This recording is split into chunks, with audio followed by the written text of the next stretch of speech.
Guys, pray for Nepal. Hey all, welcome to the new episode of my life. இன்றைக்கி நான் உங்ககிட்ட homemade பன்னீர் எப்படி make பண்ணுறது ஈஸியான்னு தான் ஷேர் பண்ணிக்க போகிறேன். இந்த விஷயத்தை நான் ஏன் உங்ககிட்ட ஷேர் பண்ணிக்க போகிறேன்னா, இது நான் ஃபஸ்ட் டைம் ட்ரை பண்ணுறது வீட்டில். இதுக்கு நான் ஆவின் பால் பாக்கெட் 1 லிட்டர் எடுத்திருக்கேன். ஒரு சின்ன சைஸ் லெமன் மட்டும், ஒரு லெமன் ஃபுல்லாமே புழிஞ்சு விட்டுட்டு சீடு மட்டும் தனியாக எடுத்து வச்சுக்கிட்டேன். தோலை பாத்திரம் வளர்க்குறதுல போட்டு பாத்திரம் வளர்க்குறதுக்கு யூஸ் பண்ணிக்கிட்டேன். சீடு கூட வீட்டில் ஏதாவது தோட்டம் இருந்துச்சுன்னா மரமாக போட்டு வளர்க்குறதுக்கு நம்ம யூஸ் பண்ணிக்கலாம். பட் இங்கே ஆப்ஷன் இல்லை, சோடா ஸ்பின்னில் போட்டுடலாம். இப்போது நல்லா அடிகனமான ஒரு பாத்திரத்தில் பாலை ஊற்றி வச்சுருக்கோம்ல, அதை நல்லா லோ ஃப்ளேமில் வச்சு அந்த பாத்திரத்தை அப்படியே நீங்கள் அடுப்பில் வச்சுருங்க. நல்லா குழிக்கரண்டி எந்த ஒரு தூசியும் இல்லாமல் நல்லா கழுவி எடுத்து வச்சுக்கோங்க. அந்த குழிக்கரண்டியில் லோ ஃப்ளேமில் இருக்கிற பாலை நல்லா கிளறி விட்டுக்கிட்டே இருங்க. ஏன்னா அடிகனமான பாத்திரம் எடுத்திங்கன்னா பாத்திரத்தில் கீழே பால் பிடிக்காது, ஒட்டாமல் வரும். ஸோ கொஞ்சம் பார்த்துக்கோங்க. லோ ஃப்ளேமில் வச்சு நல்லா காய்ச்சி எடுத்துக்கிட்டே இருந்தீங்கன்னா ஒரு 5 நிமிஷத்துக்கு அப்புறமே நல்லா பால் பொங்கி முறை கூடி வரும். நம்ம இதில் எலுமிச்சம்பழத்தை புழிஞ்சு விடும்போது எந்த அளவுக்கு இதில் கொழுப்பு அதிகமாக இருக்கோ அந்த கொழுப்பு ஃபுல்லாமே பன்னீராக கன்வெர்ட் ஆகி நமக்கு பன்னீர் கிடச்சிரும். நான் இதுக்கு 3 tablespoon lemon juice add பண்ணியிருக்கேன். அப்படி லெமன் ஜூஸ் ஆட் பண்ணாதவங்க வினிகர் 2 ஸ்பூன் ஆட் பண்ணிக்கலாம். ரெண்டுமே ஓகே தான். ரொம்ப முக்கியமான விஷயம், லெமனோட வாடை இந்த பன்னீரில் தெரியக்கூடாதுன்னா பன்னீரை நல்லா வடிகட்டி எடுத்ததுக்கு அப்புறமா ஒரு கூல்டு வாட்டரில் கொஞ்சமாக கழுவி எடுத்து வச்சுக்கோங்க. அவ்வளோதான், லெமனோட ஸ்மெல்லாம் இருக்காது. இப்போது 2 ஸ்பூன் நான் லெமன் ஜூஸ் ஆட் பண்ணதுக்கப்புறம் கொஞ்சம் கொஞ்சமாக பால் திரிய ஆரம்பிச்சிருச்சு. இப்போ பார்த்தீங்கன்னா தெரியும், இப்போ ஓரளவுக்கு திரிய ஆரம்பிச்சிருச்சு. நல்லா பார்த்தீங்கன்னா இது பண்ணுறதுக்கு ஒரு 10 நிமிஷம் தான் பிடிக்கும். 1 லிட்ரு பாலில் எனக்கு கரெக்டாக 150 கிராம் பன்னீர் கிடச்சிது. வெளியே பார்த்தீங்கன்னா 200 கிராம் 120 ரூபா. நமக்கு 1 லிட்டர் பால் இங்கே 50 ரூபா தான் 1 லிட்டர் பால். 10 ரூபா எலுமிச்சம்பழம்னு வச்சா கூட நமக்கு 60 ரூபா சேவ் ஆகும். கேஸுக்கு ஒரு 10 ரூபா வச்சுக்கலாம், அவ்வளோதான். நமக்கு இதில் எப்படி ஒரு 50 ருபீஸாவது நம்ம சேவ் பண்ணலாம். ஸோ பன்னீர்லாம் வெளியே வாங்காமல் வீட்டிலே ரெடி பண்ணி கொடுங்க. ரெடி பண்ணி அழகாக ஒரு க்யூப் சைஸுக்கு கட் பண்ணி வச்சிட்டிங்கன்னா 1 வீக்கு கூட நம்ம யூஸ் பண்ணிக்கலாம் தாராளமாக. இதுக்கு போயிட்டு நம்ம வெளியே அமௌண்ட் போட்டு காசை வேஸ்ட் பண்ணணும்னு தேவையில்லை. ஸோ ஒரு 8 நிமிஷம் 9 நிமிஷத்துலேயே பார்த்தீங்கன்னா நல்லா திப்பி திப்பியாக வந்துடும். நம்ம வாங்குகிற பசுமாட்டு பாலில் கூட இதை நல்லா ட்ரை பண்ணலாம். ஏன்னா பசும்பாலில் கொழுப்பு சத்து அதிகமாக இருக்கும், நமக்கு பன்னீரும் நிறையா கிடைக்கும். இங்கே பசும்பால் அவ்வளோவா கிடைக்காதுன்றதுனால நான் பால் பாக்கெட்டு தான் நான் யூஸ் பண்ணியிருக்கேன். ஆவின் பால் பாக்கெட்டு தான் வாங்கி யூஸ் பண்ணேன். இப்போது அந்த பால் பாக்கெட்லேயுமே பாலோட அதிகமாக தண்ணி சேர்த்துருக்காங்க அப்படின்னா அதை நம்ம காய்ச்சும் போதே தெரிஞ்சிரும். இப்போ நல்ல ஒரு வெள்ளை துணியில் டஸ்ட் இல்லாமல் நல்லா கழுவி எடுத்து வச்சுக்கோங்க. ஒரு சட்டிக்கு மேலே அதை விரித்து இப்போ காய்ச்சி வச்சுருந்த அந்த திப்பிப்பாலை இதில் சேர்த்துக்கோங்க. கொஞ்சம் பார்த்து பத்திரமாவே சேர்த்துக்கோங்க, ஏன்னா சூடு பறக்கும், ஆவி அடிக்கும்.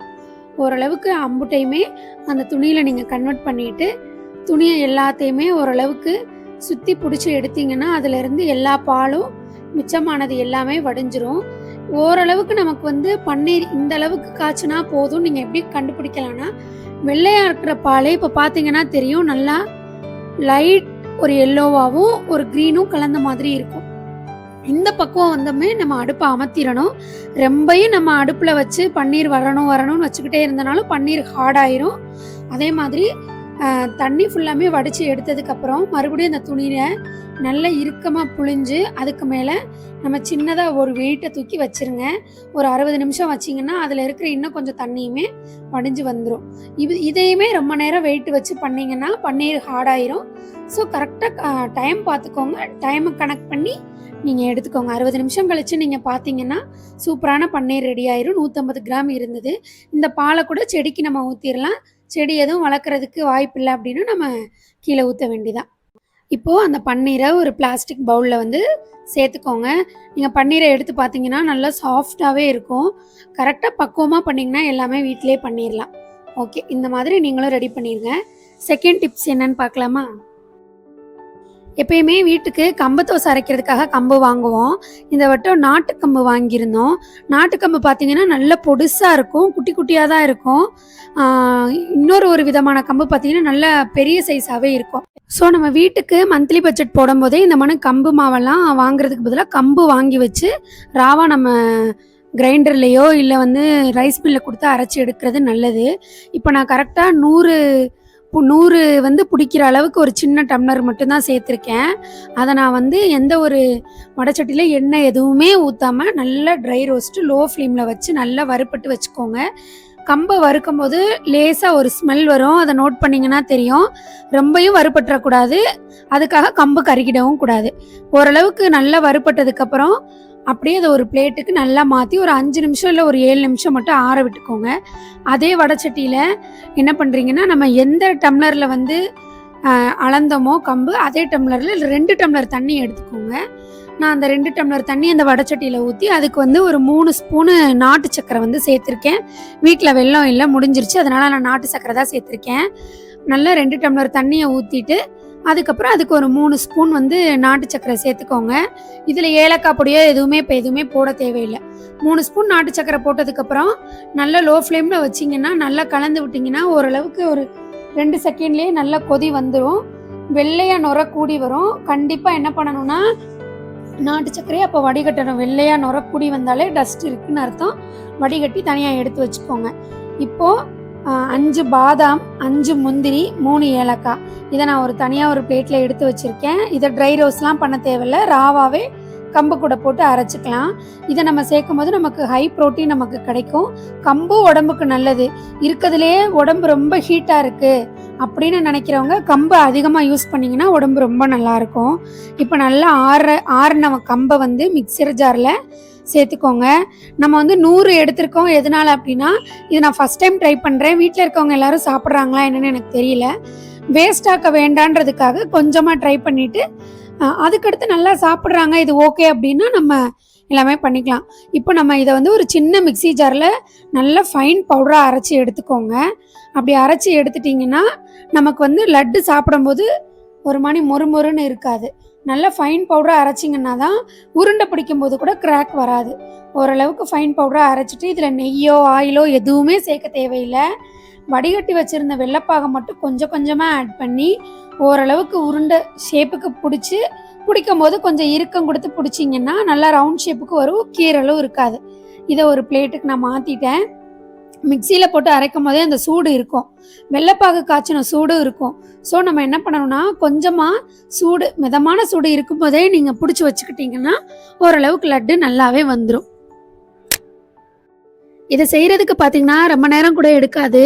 ஃபஸ்ட்டு பன்னீர் பண்ணுறதுக்கு 10 நிமிஷம்னா கம்பு லட்டு பண்ணுறதுக்கு ஒரு 15 நிமிஷம் தான் ஆகும். இப்போ கொஞ்சம் கொஞ்சமாக வெள்ளைப்பாகை வந்து சேர்த்துக்கோங்க. இனிப்பு வந்து நான் ரொம்ப கம்மியாக தான் சேர்த்துருக்கேன். நான் வீட்டில் இருக்கிறவங்க பெரியவங்கன்றதுனால நெய்யோ ஆயிலோ எதுவுமே ஆட் பண்ண தேவையில்லை. நெய் இருந்தால் தான் சாப்பிடணும் அப்படின்ற அவசியம்லாம் கிடையாது. வீட்டில் இருக்கிற இந்த கம்பு, அதுக்கப்புறம் பாதாம், முந்திரி, ஏலக்காய், இந்த 3 கூட வாசத்துக்காக தான் ஏலக்காய் போட்டிருக்கேன். பாதாமும் முந்திரியும் ஹை ப்ரோட்டீன், ஸோ நம்ம சாப்பிடலான்றதுக்காக போட்டிருக்கேன். நல்லா ஃபைன் பவுடராக அரைச்சிட்டு கொஞ்சம் கொஞ்சமாக பிசைஞ்சு விட்டுக்கோங்க. சப்பாத்தி மாவுக்கு பிசைகிற மாதிரி அழுத்தம் கொடுத்து பிசைஞ்சிடக்கூடாது. ஓரளவுக்கு சாஃப்டாக பிசைஞ்சிங்கன்னா லட்டு பிடிக்கிறதுக்கு சூப்பராக வரும். யூடியூப்பில் வந்து நிறைய பேர் 1 வீக்குக்கு தேவையான மீல் ப்ரிப்பரேஷன், ஸ்நாக் ப்ரிப்பரேஷன் நிறைய போடுறாங்க. பட் நான் வந்து என்னோட லைஃப்பில் நான் ஃபஸ்ட் டைம் ட்ரை பண்ண ஒரு விஷயத்த அப்படியே ராவாக வீடியோ எடுத்து உங்கள் கூட ஷேர் பண்ணியிருக்கேன். இப்போ இதே இந்த கம்பு மாவே நம்ம இப்போ ஒரு லட்டாக பிடிக்கிறதுக்கு பதிலாக குட்டி குட்டி பால்ஸாக பிடிச்சி கொஞ்சமாக ஒரு பக்கமாக பாலை காய்ச்சி அதில் கொஞ்சமாக கலர் எசன்ஸோ இல்லைன்னா வெண்ணிலா எசன்ஸ் ஏதாவது ஆட் பண்ணிவிட்டு இந்த குட்டி குட்டியாக பிடிச்சி வச்ச பாலையும் அதில் தூக்கி போட்டு ஒரு 10 நிமிஷம் வேக வச்சிங்கன்னா பால் கொழுக்கட்டை, கம்பு பால் கொழுக்கட்டை கூட ரெடி ஆகிடும்.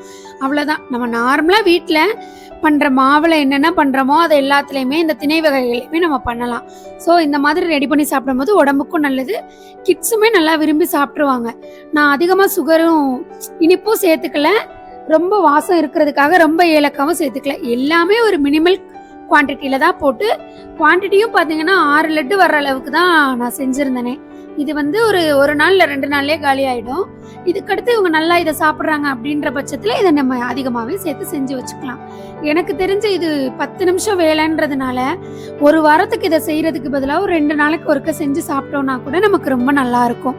ஒரு வாரத்துக்கு அதை ஸ்டோர் பண்ணி ஒரு பாட்டிலில் அதை வச்சு பண்ணுறதுக்கு நம்ம ராவா அப்போயே ரெடி பண்ணி ஒரு 10 நிமிஷத்தில் ஈவினிங் ஸ்நாக்காக கொடுத்தோன்னா கூட நல்லாயிருக்கும். ஸோ இந்த மாதிரி ட்ரை பண்ணி பார்த்துட்டு எப்படி இருக்குன்னு மறக்காமல் நம்ம கமெண்ட்ஸில் சொல்லுங்கள். லாஸ்ட் வீடியோ போட்டிருந்ததுக்கு எனக்கு மொத்தமாக ஒரு 13 கமெண்ட்ஸ் வந்தது. எனக்கு ரொம்ப சந்தோஷமாக இருந்தது. ரொம்ப தேங்க்ஸுங்க. நான் போடுற வீடியோவை இவ்வளோ தூரம் பார்த்து எனக்கு சப்போர்ட் கொடுக்கறதுக்கு. நிறைய பேர்லாம் ஸ்டார்டிங்கில் யூடியூப் வந்து ஒரு 3 மந்த்ஸ்லேயே மானிட்டைஸ்லாம் ஆகுது அப்படின்னு சொல்லி நான் நிறைய சேனல் பார்க்குறேன். பட் வந்து அவங்க ஹூக்கு நிச்சி இந்த மாதிரி ஒரு சில விஷயங்கள், கீவேர்ட்ஸ் இந்த மாதிரி ஒரு சில விஷயங்கள் யூஸ் பண்ணி பண்ணுறாங்க. பட் நிறையா பேர் பார்த்தீங்கன்னா எனக்கு தெரிஞ்சு வந்து மானிட்டைஸ் ஆன சேனலே பை பண்ணி வாங்கி கூட பண்ணுறாங்க.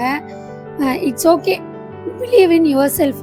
கண்டிப்பாக நம்மளோட சேனலும் ஒரு நாள் மானிட்டைஸ் ஆகும். நான் லாஸ்ட்டாக May 18 வந்து எனக்கு 500 சப்ஸ்கிரைபர் இருந்தாங்க. இப்போ August 28 இன்னைக்கு டேட்டு. இன்னைக்கு பார்த்தீங்கன்னா எனக்கு 680 சப்ஸ்கிரைபர் இருக்காங்க. ஆல்மோஸ்ட் இந்த 2 மந்தில் எனக்கு வந்து ஒரு 180 சப்ஸ்கிரைபர் தான் வந்திருக்காங்களே. அப்படியும் வீடியோஸும் பார்த்தீங்கன்னா நான் ஷார்ட்ஸுமே ரொம்ப ப்ராப்பராக அப்லோட்லாம் பண்ணலை. ஒரு லாஸ்ட் 1.5 மந்த் தான் ப்ராப்பராக அப்லோட் பண்ணுறேன். ஸோ எஃபர்ட் போட்டால் கண்டிப்பாக நல்லது நடக்கும். ஓகே, இந்த மாதிரி நல்ல விஷயங்கள், நல்ல ஃபுட்டும் நீங்களும் வீட்டில் ஸ்நாக்காக ப்ரிப்பேர் பண்ணி சாப்பிடுங்க. மறக்காமல் இந்த சந்தனா விலாக்ஸை சப்ஸ்கிரைப் பண்ணி வச்சுக்கோங்க. இந்த ஸ்நாக் ஐட்டம்ஸ் உங்களுக்கு ரொம்ப யூஸ்ஃபுல்லாக இருக்குன்னு நினைக்கிறேன். Until then bye from your Santhana. Bye.